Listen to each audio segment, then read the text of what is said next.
അമ്മേ പരിശുദ്ധമേ, അമ്മേ പരിശുദ്ധമേ, ദൈവമാതാവേ, കൃപാസനത്തിലൂടെ ഞങ്ങൾക്കും ഞങ്ങളുടെ ദേശത്തിനും അമ്മ മധ്യസ്ഥം തേടി തന്ന എല്ലാ അനുഗ്രഹങ്ങൾക്കും കൃപകൾക്കും ഞങ്ങളിപ്പോൾ ഹൃദയം നിറഞ്ഞ നന്ദി പറയുന്നു. അമ്മേ പരിശുദ്ധമേ, അമ്മേ പരിശുദ്ധമേ, ദൈവമാതാവേ, 2004 ഡിസംബർ 7 തീയതി ഉച്ചകഴിഞ്ഞ് 2:30 കൃപാസനത്തിൽ സംഭവിച്ച അമ്മയുടെ പ്രത്യക്ഷപ്പെടലിനെ തിരുസഭയ്ക്ക് സമർപ്പിച്ചിരിക്കുന്ന പഠനരേഖകളുടെ മേൽ സഭാത്മകമായ പഠനം ആരംഭിക്കുവാൻ ഞങ്ങൾ പ്രാർത്ഥിക്കുന്നു.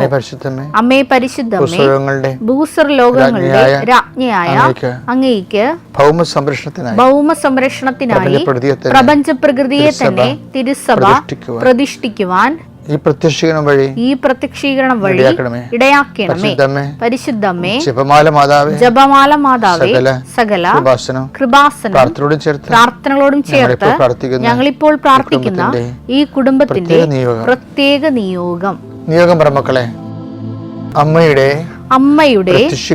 പ്രത്യക്ഷീകരണത്തിന്റെ ഈ അനുഗ്രഹവേളയിൽ ഞങ്ങൾക്ക് സാധിച്ചു തരുവാൻ കനിയണമേ. ആമേൻ. വിശ്വാസ പ്രമാണം. സർവശക്തനായ പിതാവും ആകാശത്തിന്റെയും ഭൂമിയുടെയും സൃഷ്ടാവുമായ ദൈവത്തിൽ ഞാൻ വിശ്വസിക്കുന്നു. അവിടുത്തെ ഏകപുത്രനും ഞങ്ങളുടെ കർത്താവുമായ ഈശോ മിശിഹായിലും ഞാൻ വിശ്വസിക്കുന്നു.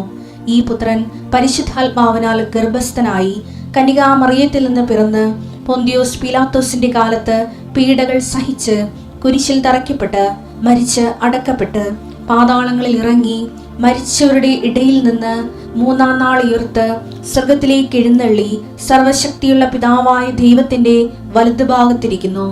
അവിടെ നിന്ന് ജീവിക്കുന്നവരെയും മരിച്ചവരെയും വിധിക്കുവാൻ വരുമെന്നും ഞാൻ വിശ്വസിക്കുന്നു. പരിശുദ്ധാത്മാവിലും ഞാൻ വിശ്വസിക്കുന്നു. വിശുദ്ധ കത്തോലിക്കാ സഭയിലും പുണ്യവാന്മാരുടെ ഐക്യത്തിലും പാപങ്ങളുടെ മോചനത്തിലും ശരീരത്തിന്റെ ഉയർപ്പിലും നിത്യമായ ജീവിതത്തിലും ഞാൻ വിശ്വസിക്കുന്നു. ആമേൻ. സുഖസ്ഥനായ ഞങ്ങളുടെ പിതാവേ, അങ്ങയുടെ നാമം പൂജിതമാകണമേ. അങ്ങയുടെ രാജ്യം വരണമേ. അങ്ങയുടെ തിരുമനസ് സ്വർഗത്തിലെ പോലെ ഭൂമിയിലും ആകണമേ. അന്നു വേണ്ടുന്ന ആഹാരം ഇന്ന് ഞങ്ങൾക്ക് തരണമേ. ഞങ്ങളോട് തെറ്റ് ചെയ്യുന്നവരോട് ഞങ്ങൾ ക്ഷമിക്കുന്നത് പോലെ ഞങ്ങളുടെ തെറ്റുകൾ ഞങ്ങളോടും ക്ഷമിക്കണമേ. ഞങ്ങളെ പ്രലോഭനത്തിൽ ഉൾപ്പെടുത്തരുതേ, തിന്മയിൽ ഞങ്ങൾ രക്ഷിക്കണമേ. ആമേൻ. നന്മ നിറഞ്ഞ മറിയമേ, സ്വസ്തി. കർത്താവ് അങ്ങയുടെ കൂടെ സ്ത്രീകളിൽ അങ്ങ് അനുഗ്രഹിക്കപ്പെട്ടവളാകുന്നു. അങ്ങയുടെ ഉദരത്തിൻ ഫലമായി ഈശോ അനുഗ്രഹിക്കപ്പെട്ടവനാകുന്നു. പരിശുദ്ധ മറിയമേ, തമ്പുരാന്റെ അമ്മേ, പാപികളായ ഞങ്ങൾക്ക് വേണ്ടി ഇപ്പോഴും ഞങ്ങളുടെ മരണസമയത്തും തമ്പുരാനോട് അപേക്ഷിക്കണമേ. ആമേൻ. എൻ്റെ കർത്താവേ, നിന്റെ ഉന്നതമായ നാമത്തിന് സ്വസ്ത്രം ചെയ്യുന്നു. അപ്പം മാതാവേ, അമ്മയുടെ ദിവസമാണിന്ന്. ഉടമ്പടി എടുത്ത് എല്ലാ മക്കളെയും നീ ആസ്വദിക്കണം. ഇന്ന് ശനിയാഴ്ച ഡേറ്റ് ഇട്ടിട്ടുള്ളവരുണ്ട്, അത് നടക്കണം അമ്മേ. ചില വ്യക്തികളെ പോയി കാണാൻ വേണ്ടി തീരുമാനിച്ചവരുണ്ട്, അത് ഗുണകരമായിട്ട് മാറണം അമ്മേ, അല്ലെങ്കിൽ അത് നടക്കരുത്. ശനിയാഴ്ച ചെയ്തെടുക്കേണ്ട ജോലികൾ പ്രമാണം നടത്തുന്നവരുണ്ട്, വസ്തു കൈമാറുന്നവരുണ്ട്, ഭാഗവടപടി നടത്തുന്നവരുണ്ട്, കല്യാണം ആലോചിക്കുന്നവരുണ്ട്, മക്കൾക്ക് ജീവിത പങ്കാളിയെ തിരക്കി പോകുന്നവരുണ്ട്. കർത്താവേ, എല്ലാ യാത്രകളും നീ ശുഭമാക്കണമെന്ന് പ്രാർത്ഥിക്കുന്നു.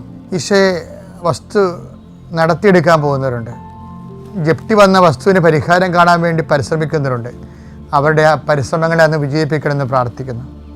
ഇതിനിടയിൽ കർത്താവെ, കാലവർഷത്തിൻ്റെ കെടുതികൾ അനുഭവിക്കുന്ന കുടുംബങ്ങളുണ്ട്.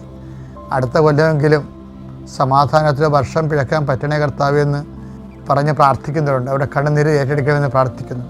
കുടുംബത്തിൻ്റെ ഞെരുക്കങ്ങൾ കാണുമ്പോൾ മക്കളോട് മാതാപിതാക്കന്മാർ പറയും, നാളെ ശരിയായ മക്കളെ, കർത്താവ് നമ്മളെ കടാക്ഷിക്കും. അപ്പോൾ മക്കൾ പറയും, ഓ കർത്താവ് ഇത്രയും നാളായിട്ട് പ്രാർത്ഥിക്കാത്തവർക്ക് എല്ലാം അനുഗ്രഹിക്കുന്നുണ്ടല്ലോ, നമ്മൾ അനുഗ്രഹിക്കാത്ത എന്താണ് വയ്ക്കുമ്പോൾ മാതാപിതാക്കന്മാർ നെടുവേർപ്പിടും. അപ്പോൾ മാതാപിതാക്കന്മാർ പ്രാർത്ഥിക്കും, കർത്താവ് കുഞ്ഞുങ്ങളുടെ വിശ്വാസം പോകാതിരിക്കാനെങ്കിൽ എന്നെ സഹായിക്കണമെന്ന് പ്രാർത്ഥിക്കും. അവിടെ തൊണ്ട ഇടറിക്കൊണ്ട് പ്രാർത്ഥിക്കുന്നവരുടെ തൊണ്ടകളെ കർത്താവ് ആശീർവദിക്കട്ടെ. അവിടെ കണ്ണു നിറഞ്ഞ് പ്രാർത്ഥിക്കുന്ന മാതാപിതാക്കന്മാർക്ക് കർത്താവിൻ്റെ തിരുമുറിവാർന്ന വരദഗണത്തിൻ്റെ ആശീർവാദം ലഭിക്കട്ടെ. കർത്താവ് പിൻകടത്തിലും മുഴയി കാണുന്നവരെ കാണിക്കുന്നവരുടെ ഈശോ അവരങ്ങത്ത് സ്പർശിക്കണം. കർത്താവ് ശാരീരികമായ രോഗങ്ങൾ ആവശ്യപ്പെടുന്നവർ, ആരെ സഹായിക്കാനില്ലെങ്കിൽ രോഗമില്ലെങ്കിൽ ജീവിച്ചു പോകാം എന്ന് പറഞ്ഞ് ജീവിക്കുന്ന ആൾക്കാരില്ലേ ഈശോയെ, അവരെ പ്രത്യേകം സന്ധിക്കണമെന്ന് പ്രാർത്ഥിക്കുന്നു. കർത്താവ് ഒറ്റപ്പെട്ടു പോയി എന്ന് തോന്നി നിൽക്കുന്നവർക്ക് സന്ധിപ്പ് കൊടുക്കണേ കർത്താവേ. മഴയും ഭയങ്കര തണുപ്പൊക്കെ അടിക്കുമ്പോൾ ജീവിതത്തിൽ മരണ വീടുകളിൽ അടുത്ത കാലത്ത് മരണം സംഭവിച്ച വീടുകളിൽ അപ്പോൾ എല്ലാവരും പോകേണ്ടവരൊക്കെ പോയി. ഇനി എന്തിനാണ് ഞാനായിട്ട് ജീവിക്കണം വിചാരിച്ച് മനസ്സിൽ ഹൃദയഭാരമായിട്ട് പേറുന്നവർ, അവിടെ സങ്കടങ്ങൾ കർത്താവെ താങ്ങാൻ പറ്റാത്ത വീടുകളിൽ നിൻ്റെ വിശുദ്ധ ദൂതനെ ഈ ഒറ്റ പ്രാർത്ഥനയുടെ ശക്തിയാൽ അവരിന്ന് കർത്താവ് സന്ധ്യക്കുള്ളിൽ പരിഹാരം കണ്ടെത്താൻ ഞാൻ അവർക്ക് വേണ്ടി കണ്ണീരോടെ പ്രാർത്ഥിക്കുന്നു. എൻ്റെ കർത്താവെ കുഞ്ഞുങ്ങളെ പ്രതി പ്രാർത്ഥിക്കുന്നു, വിദ്യാർത്ഥികളെ പ്രതി പ്രാർത്ഥിക്കുന്നു, ഉദ്യോഗസ്ഥന്മാരും തൊഴിലാളികളെ മത്സ്യത്തൊഴിലാളികളെ ഓർത്തുകൊണ്ട് പ്രാർത്ഥിക്കുന്നു, കടലിൽ പോയി മരിച്ചവരുടെ കുടുംബങ്ങളെ ഓർത്ത് പ്രാർത്ഥിക്കുന്നു. കർത്താവ് ലേലത്തിൽ പിടിച്ച വസ്തുക്കൾ, അതിനുശേഷം വന്നിട്ടുള്ള ജയത്തിന്, അതിനുശേഷം വന്നിട്ടുള്ള ഭവിഷ്യത്തുകൾ, ചിട്ടിപിടിച്ചവർ, അതിൻ്റെ ഭാഗമായി വന്ന ഭവിഷ്യത്തുകൾ എല്ലാം പരിഹരിക്കാനുള്ള പുതിയ മാർഗ്ഗങ്ങളോട് മക്കൾ കാണിച്ചു കൊടുക്കണമെന്ന് പ്രാർത്ഥിക്കുന്നു. Lord Jesus Christ, the fire fingers talk with the precious blood, Lord and peace, spirit of power and grace. സംഖ്യാപുസ്തകം 22:30. കഴുത ബാലാവിനോട് ചോദിച്ചു, ഇന്ന് വരെ നീ സഞ്ചരിച്ചിരുന്ന നിന്റെ കഴുതയല്ലേ ഞാൻ? ഇതിനു മുമ്പ് ഒരിക്കലും ഞാൻ നിന്നോട് ഇങ്ങനെ ചെയ്തിട്ടുണ്ടോ? ഇല്ല, ബാല സമ്മതിച്ചു. ഈ ബൈബിളിലെ ഏറ്റവും നല്ല രസകരമായ പ്രമേയമാണ് ഈ ബാലാവിൻ്റെ കഴുത എന്ന് പറയുന്നത്. ഞാനിത് പറയാൻ കാരണം എന്ന് വെച്ച് കഴിഞ്ഞാൽ കഴിഞ്ഞ ദിവസങ്ങളിലെ പ്രാർത്ഥിച്ചപ്പോൾ കർത്താവേ, എൻ്റെ അങ്ങയുടെ മക്കളുടെ വഴികളെ ഞാൻ അങ്ങേക്ക് സമർപ്പിക്കുന്നു. അവിടെ വഴികളിലെ ദൈവഹിതമല്ലാത്ത വഴികളിലൂടെ പോകുമ്പോൾ ബാലാമിൻ്റെ കഴുതയ്ക്ക് സംഭവിച്ച പോലെ നീ നിന്റെ ദൂതനെ അയച്ചുകൊണ്ട് ഹിതം വെളിപ്പെടുത്തണമേ എന്ന് പ്രാർത്ഥിച്ചു. അപ്പോഴാണ് എനിക്ക് മനസ്സിലായത് ദൈവഹിതം ഇങ്ങനെ പ്രാർത്ഥിക്കാൻ പരിശുദ്ധാത്മാവ് ആഗ്രഹിക്കുന്ന എനിക്ക് മനസ്സിലായി. എന്താ സംഭവിച്ചു കഴിഞ്ഞാൽ, ബാലാഖ് എന്നും പറഞ്ഞൊരു ദുർപ്രവാചകനുണ്ടായിരുന്നു. ദുർപ്രവാചകൻ ബാലാൻ പ്രവാചകനായിരുന്നു. അപ്പോൾ ബാലാനെ വിളിച്ചിട്ട് ഇസ്രയേലിനെ ചൂണ്ടിയിട്ട് അതിനെതിരെ ശകുനം പറയാൻ പറയും, അതിനെ ശപിക്കാൻ പറയും. അപ്പോൾ ആ വഴി ശപിക്കാൻ വേണ്ടി പോകുന്ന വഴിയാണ്. പോകുന്ന വഴിക്ക് ബാലാം ഇങ്ങനെ പോകുന്ന വഴിക്ക് കഴുത ബാലാമിനോട് സംസാരിക്കാൻ തുടങ്ങി.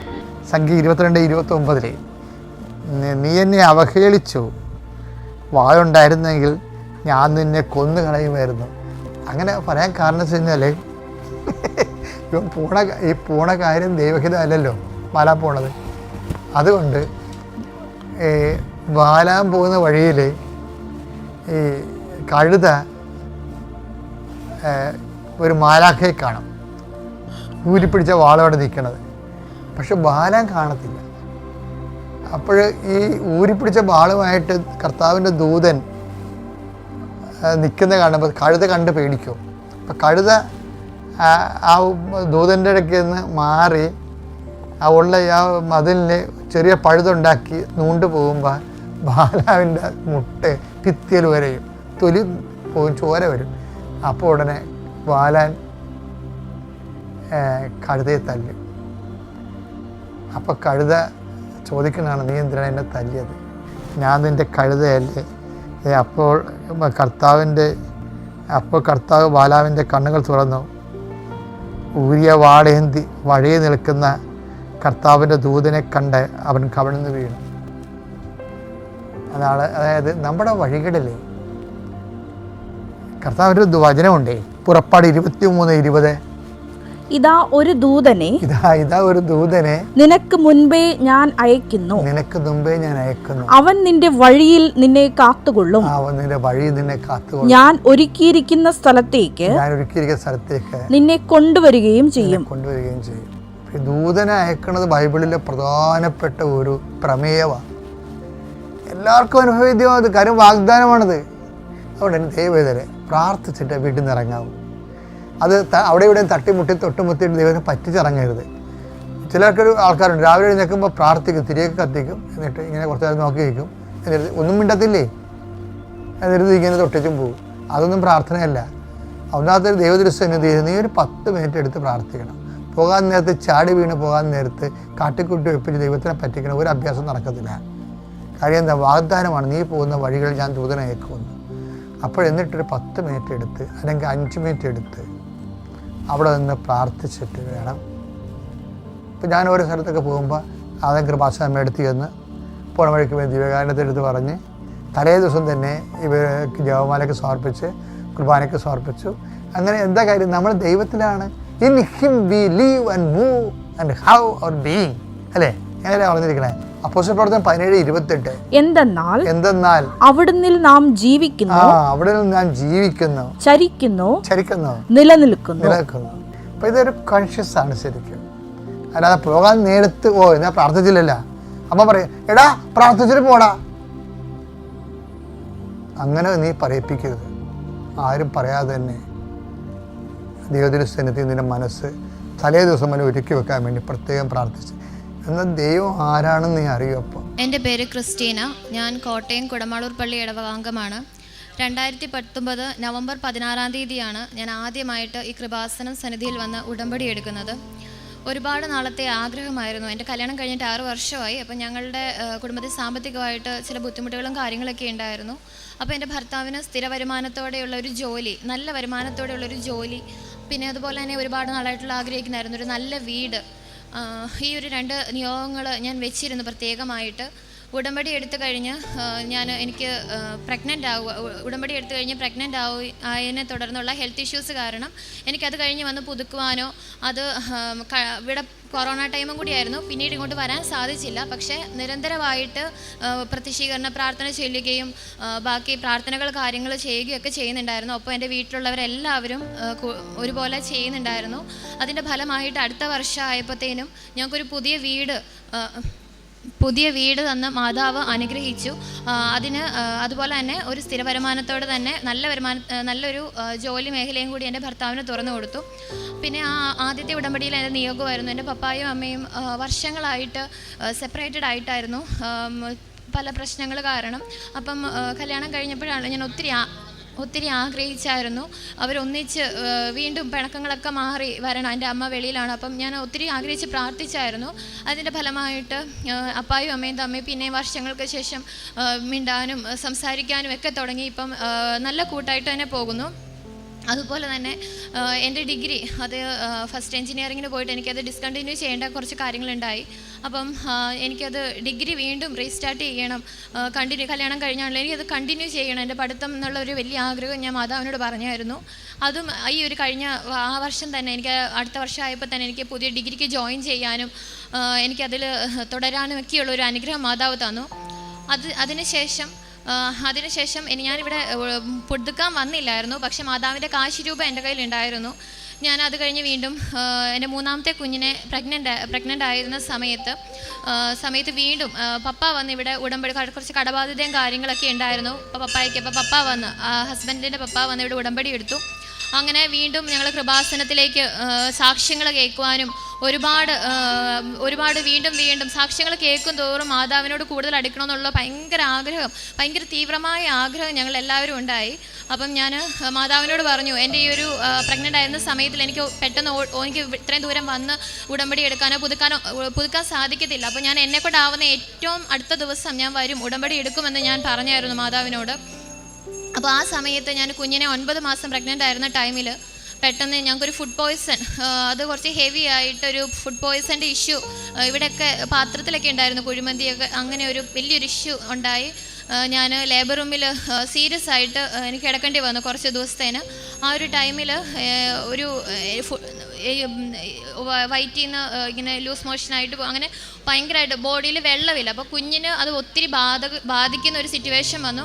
ആ ഒരു സിറ്റുവേഷനിൽ യൂറിൻ ഔട്ട്പുട്ട് എന്ന് പറയുന്നത് വെറും 30 ml അല്ലെ 50 ml ഒരു ദിവസമൊക്കെ മുഴുവൻ നോക്കുമ്പോൾ എനിക്ക് വരുന്നത് എത്ര വെള്ളം കുടിച്ചാലും ഈ ഒരു അവസ്ഥ. അപ്പോൾ ഭയങ്കര സീരിയസ് ആയിട്ടുള്ളൊരു അവസ്ഥയിലേക്ക് കടന്നു പോയപ്പം എനിക്ക് പേടിയായി. ഞാനപ്പം മാതാവിൻ്റെ കാശിരൂപം മുറുക്കെ പിടിച്ച് ഞാൻ അവിടെ കിടന്ന് വിശ്വാസ പ്രമാണം ചൊല്ലാൻ തുടങ്ങി. ആ സമയം മുഴുവൻ നോക്കിയിട്ട് നടക്കാത്ത കാര്യമാണ്. ഞാൻ കാശിരൂപം മുറുക്കെ പിടിച്ച് വിശ്വാസ പ്രമാണം എത്ര എണ്ണമെന്നൊന്നുമില്ല, ഞാൻ അങ്ങ് തെരുതരാ ചെല്ലാൻ തുടങ്ങി. മാതാവേ നീ ഉള്ളൂ എന്ന് പറഞ്ഞ് ഞാനങ്ങ് ചെല്ലാൻ തുടങ്ങി. അരമണിക്കൂർ കഴിഞ്ഞപ്പം ആ യൂറിൻ ഔട്ട്പുട്ട് എന്ന് പറയുന്നത് 200 ml ആയിട്ട് പെട്ടെന്ന് 200-250 ml ആയിട്ട് മാറാൻ തുടങ്ങി. ആ ഒരു പ്രശ്നം അവിടുന്ന് മാറി. അതുപോലെ തന്നെ ആ സമയത്ത് പെട്ടെന്ന് ഈ ഒരു ഫുഡ് പോയ്സൺ കാരണം തന്നെ ഫീവർ, പെട്ടെന്ന് പനി കൂടി, കുഞ്ഞിന് ഉള്ളിൽ പ്രശ്നങ്ങളായി, ഹേർട്ട് ബീറ്റ്സ് കൂടുന്നു, അങ്ങനെ ഒത്തിരി ഇഷ്യൂസ് വന്നു. എല്ലാവരും വന്ന് ആകെ പിന്നെയും പേടിയായി, കുഞ്ഞിന് പ്രശ്നമാകും എന്നുള്ള രീതിയിൽ ഹേർട്ട് ബീറ്റ്സ് കൂടുന്നു, അങ്ങനെ ഒത്തിരി ഇഷ്യൂസ് വന്നു. അപ്പോഴും ഞാൻ മാതാവിൻ്റെ കാശിരൂപം പിടിച്ച് മാതാവിൻ്റെ പ്രാർത്ഥനാ പുസ്തകം വയറിൽ ചേർത്ത് പിടിച്ച് ഞാൻ വിശ്വാസപ്രമാണം ചൊല്ലി. ആ ചൊല്ലിയതിൻ്റെ ഫലമായിട്ട് അപ്പം തന്നെ ആ ഒരു അരമണിക്കൂറിനുള്ളിൽ തന്നെ അത് എല്ലാം നോർമലായി, പെട്ടെന്ന് തന്നെ നോർമലായി വരാൻ തുടങ്ങി. അത് മാതാവ് തന്ന വലിയൊരു അനുഗ്രഹമാണ്.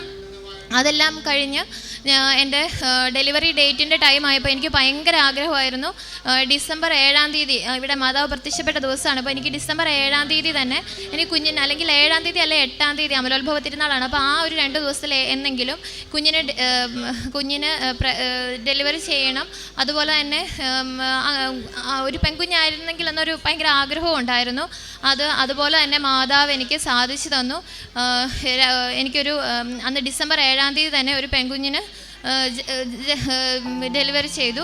അത് കഴിഞ്ഞിട്ട് അവളെ ഉണ്ടായപ്പോൾ പെട്ടെന്ന് ശ്വാസമുട്ടലിൻ്റെ ശ്വാസമുട്ടലിൻ്റെ പെട്ടെന്ന് ഇഷ്യൂ വന്നിട്ട് എനിക്ക് ആ കുഞ്ഞിനെ ഒന്ന് കാണാൻ പോലും ഒന്ന് ഫീഡ് ചെയ്യാനോ പറ്റിയില്ല. അപ്പോൾ തന്നെ അവർ NICUവിലേക്ക് മാറ്റി. ഒരു ദിവസം കഴിഞ്ഞു, എനിക്ക് കൊച്ചിനെ ഒന്ന് ഫീഡ് ചെയ്യാനും പോലും പറ്റുന്നില്ല, കാണാനും പറ്റുന്നില്ല. പിന്നെ പിറ്റേന്ന് രാത്രിയാണ് കൊണ്ടുപോയി കുഞ്ഞിനെ ഒന്ന് കാണിച്ച് ഫീഡ് ചെയ്യുന്നത്. അപ്പോൾ എനിക്ക് ഭയങ്കര സങ്കടമായി അവിടെ കിടക്കുന്നതും. ആ ഒരു അവസ്ഥ കണ്ടപ്പം ഞാൻ മാതാവിനോട് പറഞ്ഞു, മാതാവേ എനിക്ക് നാളെ 10 മണിക്കുള്ളിൽ തന്നെ എനിക്ക് കൊച്ചിനെ എനിക്ക് റൂമിൽ കിട്ടിയേ പറ്റത്തുള്ളൂ. എനിക്ക് എൻ്റെ കുഞ്ഞിനെ ഒന്ന് കാണണം, എൻ്റെ കയ്യിൽ കിട്ടണം, അതിന് കുഞ്ഞിനെ എനിക്കൊന്ന് കൈ കിട്ടണം, എനിക്കെങ്ങനെ പറ്റത്തില്ല, എനിക്ക് എൻ്റെ കുഞ്ഞിനെ കാണണം. അതിന് ബ്രസ്റ്റ് ഫീഡൊന്നും ചെയ്യുന്നേ ഇല്ലായിരുന്നു. അപ്പോൾ എനിക്ക് ഭയങ്കര വിഷമമായിരുന്നു. ഞാൻ മാതാവിനോട് പറഞ്ഞു. അപ്പോൾ എൻ്റെ മൂത്ത കുട്ടിക്കൊക്കെ ആണെങ്കിലും ഇങ്ങനെ NICUവിൽ ഓരോ കാര്യങ്ങൾക്ക് കൊണ്ടുപോയാൽ തന്നെ അവർ 3-4 ദിവസം കഴിഞ്ഞേ തിരിച്ചു കൊണ്ട് തരത്തുള്ളൂ. പക്ഷേ ഞാൻ ഈ മാതാവിനോട് പറഞ്ഞ് പിറ്റേന്ന് രാവിലെ എനിക്ക് പോലും അത്ഭുതമായി. 10 മണി എന്ന് പറഞ്ഞിട്ട് 8:30 ആയപ്പോഴത്തേനും കുഞ്ഞിനെ അവർ റൂമിൽ കൊണ്ടുവന്ന് എൻ്റെ കയ്യിൽ തന്നു, ഒരു കുഴപ്പവും ഇല്ലെന്ന് പറഞ്ഞുകൊണ്ട്. അതുപോലെ തന്നെ അവൾക്ക് ഉണ്ടായപ്പം ഹേർട്ടിൽ ചെറിയ ഹോള് കാണിക്കുന്നുണ്ടായിരുന്നു. അപ്പോൾ മൂത്ത കുട്ടിക്കും ഉണ്ടായിരുന്നു. അത് ഫോളോ അപ്പിലൊക്കെ പറഞ്ഞ് അവൾക്കിപ്പോൾ 5 വയസ്സായില്ല, 5 വയസ്സ് കഴിഞ്ഞ് വീണ്ടും ഫോളോ അപ്പിലിരിക്കും. അപ്പോൾ ഞാൻ ഇവളുടെ കാര്യം വന്നപ്പോൾ ഞാൻ മാതാവിനോട് പ്രത്യേകം പറഞ്ഞു, മാതാവേ ഞങ്ങൾ മാതാവിൻ്റെ തൈലം തേച്ച് പ്രത്യേകം പ്രാർത്ഥിക്കുന്നുണ്ടായിരുന്നു. അപ്പോൾ 6 മാസമായപ്പോൾ ഞങ്ങൾ എക്കോ എടുക്കാൻ പോയപ്പം ആ സമയത്തെല്ലാം കാശിരൂപം കുഞ്ഞിൻ്റെ ദേഹത്ത് ഞാൻ വെച്ചിട്ടുണ്ടായിരുന്നു. മാതാവിനോട് പറഞ്ഞു, മാതാവേ ഒരു ഫോളോ അപ്പോ കാര്യങ്ങളോ അല്ല, ഇനി ഒരിക്കലും ഈ ഒരു കാര്യത്തിന് വേണ്ടി ഇവിടെ വരണ്ട, ഫോളോ അപ്പിൻ്റെ ആവശ്യമില്ല, പൂർണ്ണ സൗഖ്യമാണ്, നോർമലാണ് എന്ന് തന്നെ ഡോക്ടർ എടുത്ത് പറയണമെന്ന് പറഞ്ഞു. അതുപോലെ തന്നെ അവിടെ സംഭവിച്ചു.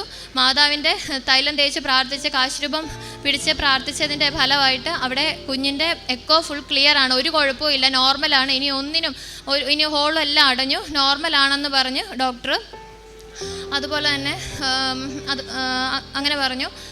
പിന്നെ എൻ്റെ ഭർത്താവിന് ഇന്ന് ഈ ദിവസം തന്നെ വന്ന് സാക്ഷ്യം വരാനുള്ള ഏറ്റവും വലിയ കാര്യം, ഞാൻ ഇപ്പം 3-ാമത്തെ ഉടമ്പടി പുതുക്കലാണ്.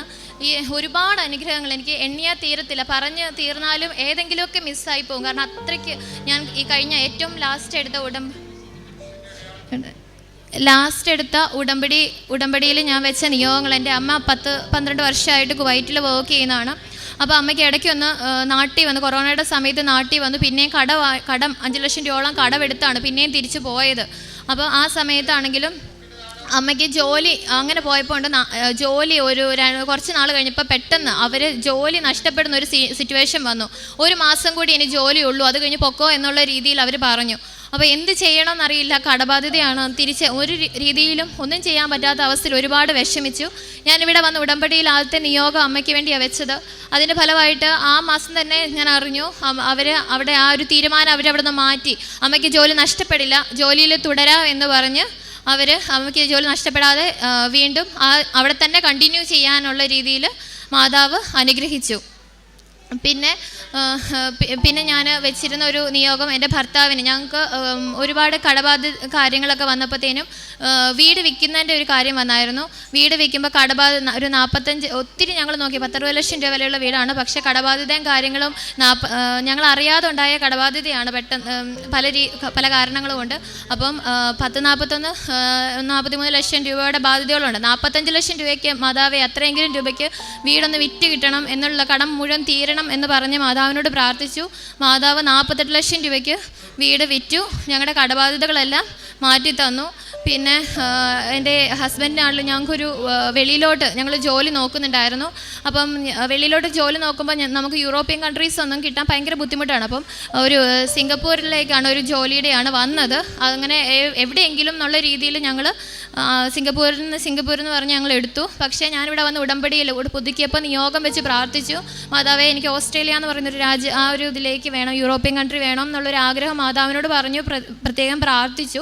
ഞാൻ എൻ്റെ ഹസ്ബൻഡിനോട് പറഞ്ഞൊന്നുമില്ല. പക്ഷേ ഒരാഴ്ച കഴിഞ്ഞപ്പം അവരുടെ അവർ തന്നെ ഇങ്ങോട്ട് പറഞ്ഞു, സിംഗപ്പൂരിലെ അതിനി ഉടനെ ഒന്നും ഉണ്ടാവില്ല, കുറച്ച് ഡിലേ ഉണ്ട്, ഓസ്ട്രേലിയയിലേക്ക് പുതിയ ഒരെണ്ണം വന്നിട്ടുണ്ട്, അതിലേക്ക് വേണമെങ്കിൽ നോക്കാമെന്ന് പറഞ്ഞു. അങ്ങനെ ഓസ്ട്രേലിയയിലേക്ക് തന്നെ ഞാൻ ആഗ്രഹിച്ചത് തന്നെ മാതാവ് ഹസ്ബൻഡിന് ജോലി കൊടുത്തു. അത് കഴിഞ്ഞാണെങ്കിലും ആ ഒരു ടൈമിൽ മാതാവ് എല്ലാം നടത്തി തരുമെങ്കിലും ഒരുപാട് പരീക്ഷണങ്ങൾ കാര്യങ്ങൾ ഈ ഒരു സമയത്ത് കടന്നു പോകുന്നുണ്ട്. ഒരുപാട് പേടിക്കാറുണ്ട് ചില സമയത്ത്. പക്ഷേ എപ്പോഴൊക്കെ നമ്മൾ മാതാവിനെ ഉറച്ച് വിശ്വസിച്ച് ഈശോയും വിശ്വസിച്ച് മുമ്പോട്ട് പോയിട്ടുണ്ടോ അവിടെയൊക്കെ ഭയങ്കരമായിട്ട് നമ്മളെ കരുതുന്ന ഒരു അനുഭവം ഉണ്ടായിട്ടുണ്ട് ജീവിതത്തിൽ. പിന്നെ അതുപോലെ തന്നെ അങ്ങനെ ജോലി കിട്ടി. അപ്പം അതിൻ്റെ ഒപ്പം ഞാൻ എനിക്ക് വേണ്ടി ഒരു നിയോഗം വെച്ചായിരുന്നു. എനിക്ക് ഒരു ജോലി വേണം എന്നുള്ളൊരു ആഗ്രഹം ഞാൻ മാതാവിനോട് ഉടമ്പടിയിൽ വെച്ചിട്ടില്ല. പക്ഷേ ഞാൻ ഉടമ്പടിയിൽ വെക്കാത്ത നിയോഗങ്ങൾ പോലും എനിക്ക് വേണ്ടത് എന്തെന്ന് അറിഞ്ഞ് എൻ്റെ അമ്മ എനിക്ക് ചെയ്തു തരുന്നുണ്ട്. അതുകൊണ്ട് ഞാൻ ഉടമ്പടിയിൽ വെച്ചില്ല, ഞാൻ പേഴ്സണലായിട്ട് ആഗ്രഹിച്ചിരുന്നില്ല. പക്ഷേ എനിക്ക് ഒരുപാട് ആവശ്യമുള്ള ഒന്നായിരുന്നു എനിക്കൊരു ജോലി എന്നുള്ളത്. അതെനിക്ക് എൻ്റെ മാതാവ് സാധിച്ചു തന്നു. ഇങ്ങോട്ട് തന്നെ ഒരു ജോലി ഓഫർ വരികയും അത് ഇൻ്റർവ്യൂ അറ്റൻഡ് ചെയ്യാൻ പോയി. പക്ഷേ ഞാൻ ഒട്ടും വിചാരിച്ചില്ല, എന്നെക്കാളും ക്വാളിഫിക്കേഷനിലും ഒത്തിരി എക്സ്പീരിയൻസിലും അതുപോലെ തന്നെ ഒത്തിരി ആൾക്കാർ പങ്കെടുത്തൊരു ഇൻ്റർവ്യൂ ആയിരുന്നു. ഞാൻ ആഗ്രഹിച്ച മാതാവിനോട് കിട്ടില്ല, എൻ്റെ ഒരു കഴിവുകൊണ്ടും എനിക്ക് കിട്ടില്ലെന്ന് എനിക്ക് ഉറപ്പാണ്. ഞാൻ മാതാവിനോട് പറഞ്ഞു, ഞാൻ മാതാവിനോട് ആവശ്യപ്പെട്ട പൊസിഷനിൽ ആവശ്യപ്പെട്ട സാലറിയിൽ കൂടുതലായിട്ട് തന്നെ മാതാവ് എനിക്ക് ജോലി തന്ന് എന്നെ അനുഗ്രഹിച്ചു.